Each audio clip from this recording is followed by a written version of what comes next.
नमस्कार, मी Savita. Cooking time मराठीमध्ये सर्वांचे मनापासून स्वागत. आज आपण तोंडात विरघळतील असे अर्धा कप गव्हाच्या पिठापासून जवळपास किलोभर मोदक बनवणार आहोत. आजचे मोदक बनवताना मी साखर, खवा, मावा, दूध कशाचाही वापर केलेला नाही.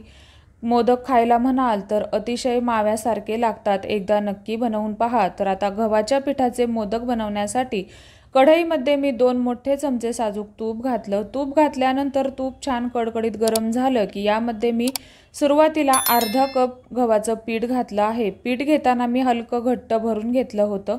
गव्हाचं पीठ आपल्याला बारीक गॅसवरती छान तांबूस रंग येईपर्यंत भाजून घ्यायचं आहे. गव्हाचं पीठ व्यवस्थित भाजलं गेलं की आता यामध्ये आपण घालणार आहोत बारीक रवा. ज्या कपाने आपण गव्हाचं पीठ घेतलं सेम त्याच कपाने आपल्याला अर्धा कप बारीक रवा घ्यायचा आहे. तुमच्याकडे जाड रवा असेल तरीही चालेल. रवा घातल्यानंतर हे परत आपल्याला अर्धा मिनिटं भाजून घ्यायचं आहे. गॅसची फ्लेम आपल्याला बारीकच ठेवायची आहे. गॅसची फ्लेम आपल्याला कुठेही मोठी करायची नाही. आता आपला रवा अजून थोडासा छान खरपूस भाजला जावा यासाठी परत मी यामध्ये 1 चमचा साजूक तूप घातलं. तूप घातल्यानंतर आता हे आपल्याला परत मिनिटभर छान असं भाजून घ्यायचं आहे, जेणेकरून आपण यामध्ये जो रवा घातला आहे तो व्यवस्थित असा भाजला जावा. तर इथे पहा, छान असं तांबूस रंगावरती हे भाजून झालं आहे. आता हे मिश्रण मी थोडा वेळ साईडला ठेवणार आहे. अधेमध्ये आपल्याला हलवून घ्यायचं आहे. गॅस बंद आहे. दुसऱ्या शेगडीवरती मी ठेवला आहे. आता हे मोदक छान चविष्ट होण्यासाठी इथं मी 2 छोट्या आकाराची केळं घेतली आहेत. तुम्ही जर का मोठं केळ घालणार असाल तर एकच केळ घेतलं तरीही चालेल. गव्हाच्या पिठाचं वजनी प्रमाण 120 ते 130 ग्राम इतकं आहे. रव्याचं वजनी प्रमाण 100 ग्राम आहे. त्यामुळे केळ घेताना आपल्याला लहान साईजचं बघून घ्यायचं आहे. मोठं केळ घालणार असाल तर एकच घाला. तर इथं मी 2 छोटी केळं मिक्सरच्या भांड्यामध्ये अशा पद्धतीने कट करून घेतली आहेत. आता ही केळं आपल्याला पाणी दूध न घालताच मिक्सरला बारीक अशी वाटून घ्यायची आहे. खूप जास्त वेळ फिरवण्याची गरज लागत नाही. अगदी पटकन हे बारीक होतं. तर इथे पहा, केळाची अशा पद्धतीने मी बारीक अशी पेस्ट बनवून घेतली आहे. आता जे आपण मिश्रण साईडला ठेवलं होतं ते आपल्याला परत शेगडीवरती ठेवायचं आहे. गॅसची फ्लेम मी चालू केली आहे. गॅसची फ्लेम आपल्याला सुरुवातीला बारीकच ठेवायची आहे. आता ही केळाची बारीक केलेली पेस्ट आपल्याला यामध्ये घालायची आहे.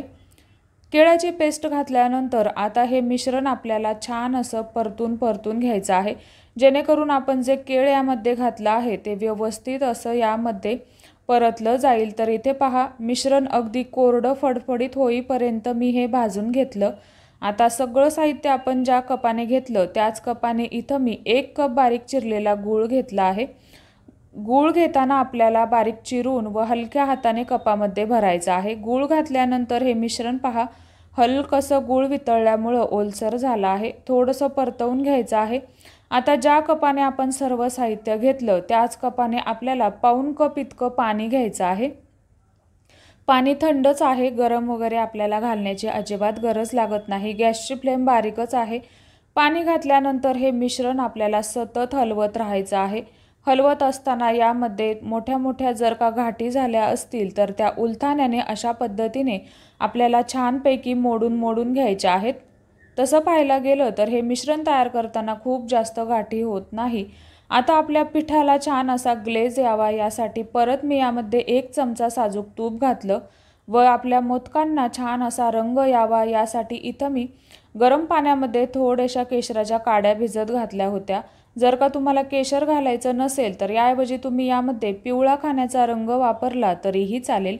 आता हे मिश्रण आपल्याला परत छान घट्ट गोळा होईपर्यंत परतून घ्यायचं आहे. यामध्ये केळ आपण वापरलं आहे, याने या मोदकांना खूप छान चव येते. एकदा हे मोदक नक्की बनवून पहा, तुम्हाला नक्कीच आवडतील. तर आता इथे पहा, छान घट्ट गोळा होईपर्यंत हे मी परतून घेतलं. हे मोदक खाताना अजिबात चिकट लागत नाही. अगदी तोंडात विरघळतील असे तयार होतात. आता छान घट्टसर गोळा होईपर्यंत हे परतून घेतल्यानंतर एका ताटामध्ये मी काढून घेतलं. आता हे आपल्याला पूर्णपणे थंड करून घ्यायचं आहे. मिश्रण तयार झालं आहे की नाही हे कसं ओळखायचं, याचा छान असा एक गोळा बनवून पाहायचा हातावरती. जर का खूप चिकटत असेल तर परत थोडा वेळ परतवून घ्यायचं. मिश्रण पूर्णपणे थंड झालं. आवडीप्रमाणे वेलची पूड, जायफळ पूड आपल्याला यामध्ये घालायची आहे. आता आतमध्ये भरण्यासाठी इथं मी 1.5 चमचा बारीक केलेले बदाम काजू घेतले आहेत 1.5 चमचा, 1 चमचा इथं मी पिस्त्याचे काप घेतले आहेत। तुम्ही आवडीप्रमाणे ड्रायफ्रूट घेऊ शकता।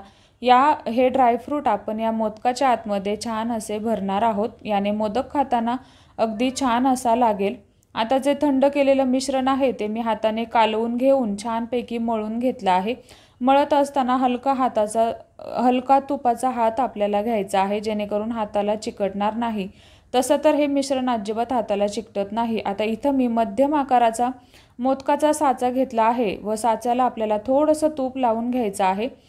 तसं तर तूप लावण्याची अजिबात गरज नाही, तरी पण थोडंसं तूप लावून घ्यायचं। यानंतर हे मिश्रण आपल्याला दोन्ही साच्यामध्ये भरून यामध्ये ड्रायफ्रूट आपल्याला ठेवायचे आहेत, जेणेकरून खाताना हा मोदक अतिशय छान असा लागतो। आता हा मोदक आपल्याला व्यवस्थित बंद करून भरून घ्यायचा आहे। तर इथे पहा, तयार झाला आपला पहिला मोदक।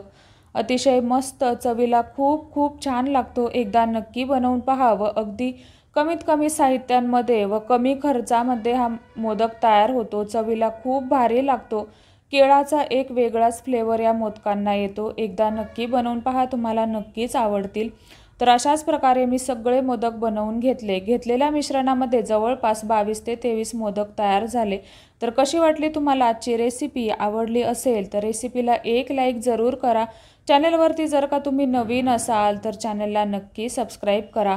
हे मिश्रण तयार केल्यानंतर जर का तुम्हाला वाटलं खूप जास्त पातळ आहे किंवा खूप जास्त घट्ट आहे, खूप जास्त घट्ट असेल तर थोडंसं पाणी मिक्स करा, खूप जास्त पातळ असेल तर थोडंसं पीठ मिक्स करा। धन्यवाद।